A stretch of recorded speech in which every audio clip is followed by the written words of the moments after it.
Is the accounting industry finally being honest about mental health? There was a time when mental health in accountancy was something people acknowledged quietly, after hours, outside of work, and rarely inside it. The profession has always been associated with resilience, precision, and control, and for a long time that created an unspoken expectation.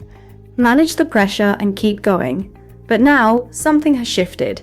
The question today is not whether mental health matters in accountancy. It clearly does.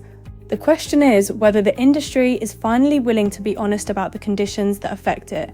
Let's start with the work itself. Accounting is deadline-driven by design. Month-end, year-end, audits, tax submissions, reporting calendars that do not move, regardless of workload or resources. That creates predictability in process, but not always predictability in pressure. And scheduled pressure is still pressure. Now let's talk about culture. Finance teams have traditionally valued composure, which equates to accuracy and reliability under stress. Those qualities matter, but they can also make it harder to talk openly about strain, because when everyone is expected to look composed, admitting something feels overwhelming and becomes more difficult. Now, here's where the shift becomes interesting. In recent years, there has been far more discussion around well-being in professional services. Workload management, capacity planning, and sustainable delivery, these are becoming common topics in finance leadership conversations, and that is real progress. But honesty is not just about language, it is about experience. Because many accounting environments still operate with compressed timelines, reporting peaks, audit deadlines, and regulatory requirements. Even where awareness has improved, the structural intensity of the work remains, and that distinction matters. Now let's talk about visibility. Much of the pressure in accountancy happens behind the scenes. Reviews, adjustments, reconciliations, and problem solving that nobody notices unless something goes wrong. As a result, stress is often invisible until it becomes operational, and by then it may already be deeply embedded. Hybrid working has added another layer. For many people, flexibility has improved balance, but it has also blurred boundaries. The working day no longer has the same clear ending. Emails arrive later, systems stay open longer, and just checking one thing can become a habit, which means rest is not always as complete as it appears. Now let's be honest about high performers. The people who are most relied upon are often the least likely to raise concerns. They deliver, they absorb pressure, they solve problems, and because they are effective, their capacity is often assumed to be unlimited, until it isn't. So, is the industry finally being honest? The answer is partly yes.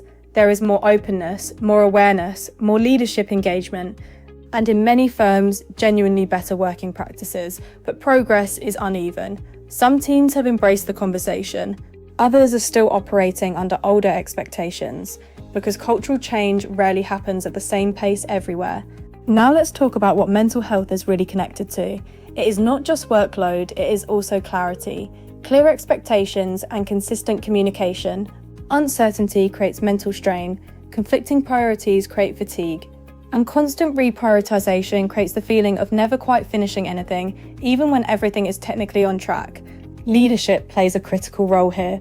The most effective finance leaders increasingly understand that performance is not just about output, it is about sustainability, because burnout affects more than individuals. It affects accuracy, decision-making, and retention, and ultimately organizational risk. Mental health is no longer a separate issue from performance, it is part of performance. So what does real honesty look like? It looks like realistic capacity planning. It looks like deadlines that account for human workload, not just system requirements. It looks like leaders acknowledging peak pressure periods without normalizing constant overload. And it looks like creating environments where speaking up early is viewed as professionalism, not weakness.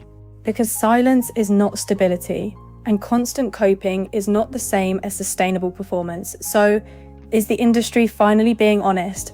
It is at least more than it was, but not consistently enough to call the job complete. And the next stage of progress will come from aligning expectations with reality. Because in accountancy, as in any high-performance profession, long-term excellence depends on something very simple, and that is people who are well enough to keep delivering it. Subscribe and stay well. Make sure to stay tuned for our next video where we discuss whether ACCA, ACA and CIMA are still worth it in 2026.